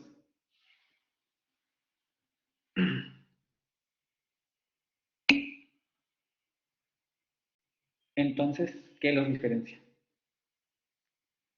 Me dices, las 2 acciones son con los dientes, ¿vale? ¿Y cómo especificarías más eso?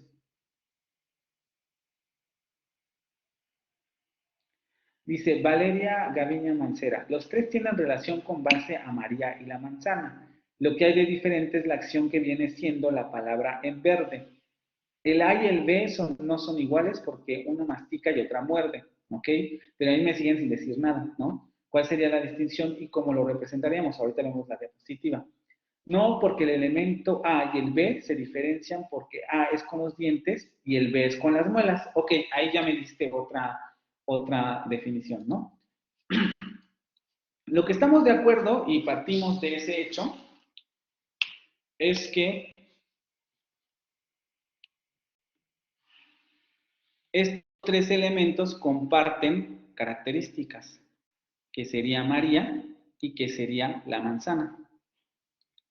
Por tanto, podemos decir, ya que comparten estos elementos, quiere decir que este elemento, pongámosle 1, pongámosle 2 y pongámosle 3, deben ser lo mismo. Y estos elementos también,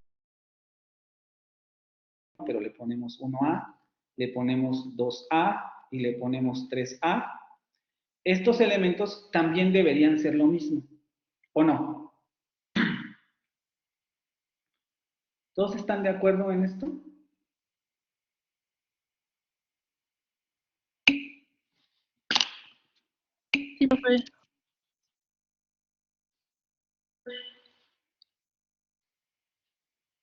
Eso nos lleva a la conclusión de que entonces esos 3 elementos los podríamos representar con una sola palabra.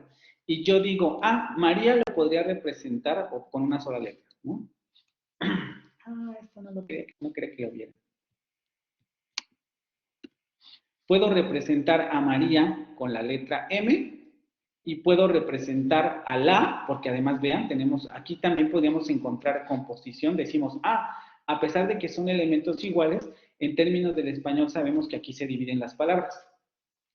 Y que este la, que podríamos ponerle 1B, este a, la, que sería 2B, y este la, que sería 3B, lo podríamos también identificar con una sola palabra. Entonces, a ese la lo voy a codificar como L. Y luego, como la manzana también es un elemento igual, yo puedo decir que M es ese mismo elemento que está ahí. Y, si se dan cuenta, lo que nos da como resultado es una plantilla que contiene a los 3 elementos. De hecho, a los 3 elementos yo les podría simplemente decir, estos 3 elementos tienen esta estructura. M, L y M, donde M representa a María, L representa a la y M representa a la manzana. Y yo con esto doy cuenta de la estructura general de esas oraciones. El asunto es que efectivamente no me puedo quedar con eso, porque ahí no estoy diciendo nada, simplemente estoy diciendo que esos 3 elementos comparten la estructura. ¿Cómo hago para dar cuenta de los otros 3 elementos? ¿Quién quiere participar a micrófono abierto? Ya para finalizar hoy. ¿Cómo se les ocurre codificar esto? Si quieren abrir su micrófono, ¿quién primero levantó la mano? Pues yo lo que haría es ¿O quién escucha? ver cómo, pues ya que está María, la manzana, ya después ver cómo quedaría lo más correcto posible para que tenga sentido. Porque pues si lo pongo como por orden como estaba anterior, no tiene mucho sentido, ¿no? A ver, yo aquí estoy codificando 3 elementos que son iguales en las 3 oraciones. Pero yo me encuentro con que esas 3 oraciones tienen elementos diferentes, ¿no? ¿Cómo codifico esos 3 elementos? A ver, déjenme ir. Quizá lo podríamos hacer por sílabas. ¿Cómo? ¿Sí me escuchó? Sí, ¿cómo lo harías? Digo que quizá podríamos codificarlo por sílabas. Como muerde sería MD, como mastica sería MTC, por las sílabas, el inicio de cada sílaba. Okay, Y lame sería LM. ¿No? Esto no es una sílaba, pero vamos a tomar como válido el asunto de las letras, efectivamente. Podríamos decir, esto es muerde, ¿no? Esto es mastica, y esto es lame. Y lo que nos permite hacer este ejercicio es que vemos que los 3 elementos están compuestos por una plantilla regular que tienen un rasgo, en este caso sería una palabra y su significado, aquí estamos ante un elemento semántico, que genera el contraste, ojo, ya estamos metiendo a conceptos que van a encontrar en la lectura, que genera el contraste entre estas 3 frases. Estas 3 frases contrastan por este elemento.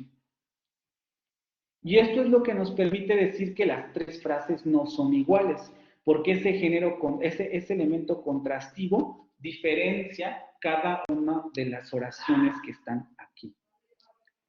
¿Sí o no? ¿Sí o no? Chicos, ya vámonos, ya. Contésteme. Sí, profesor. Ok, a ver, tenemos 5 minutos, opiniones, comentarios. ¿Les pareció pesado? ¿Vimos muchas cosas?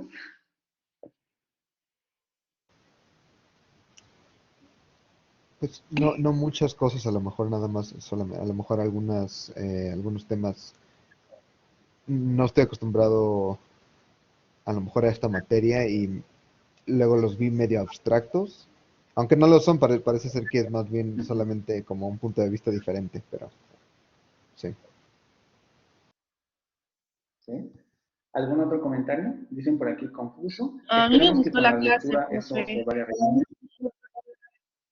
¿Sí? ¿Alguien más?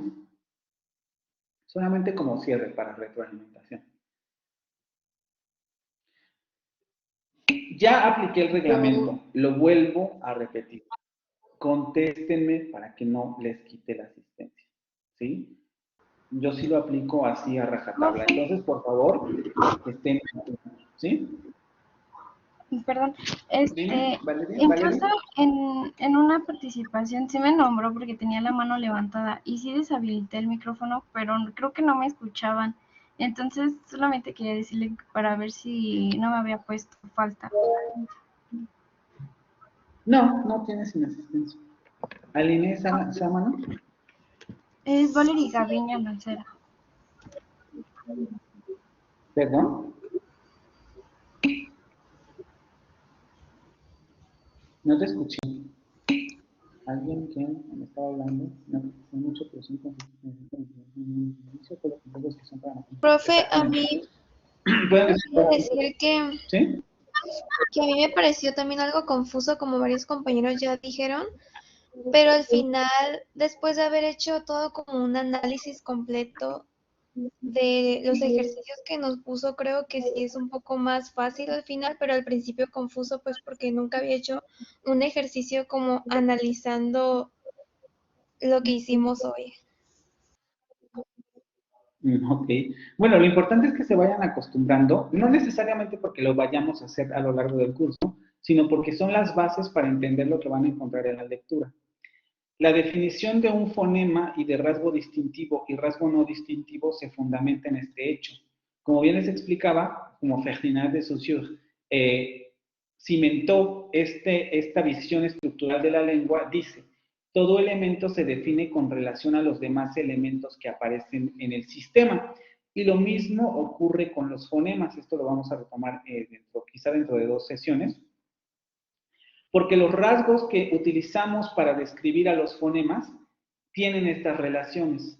Va a haber rasgos que los van a relacionar, es decir, que van a decir, este fonema comparte este rasgo con este otro y comparte este rasgo con este otro. Y van a tener rasgos que los van a hacer diferentes. Claro, aunque los 3 compartan ese rasgo, cada uno tiene un rasgo diferente que los diferencia al interior de un sistema lingüístico. Por eso es fundamental que se comprenda la idea de sistema, porque cuando hagamos ejercicios de pares mínimos, tendrán que decirme cuáles son los rasgos distintivos y no distintivos al interior de una secuencia fonética. ¿Vale? Entonces, por eso es tan importante que igual si quieren repetir la sesión, la vuelvan a checar. ¿Ok? Nos vemos entonces el miércoles.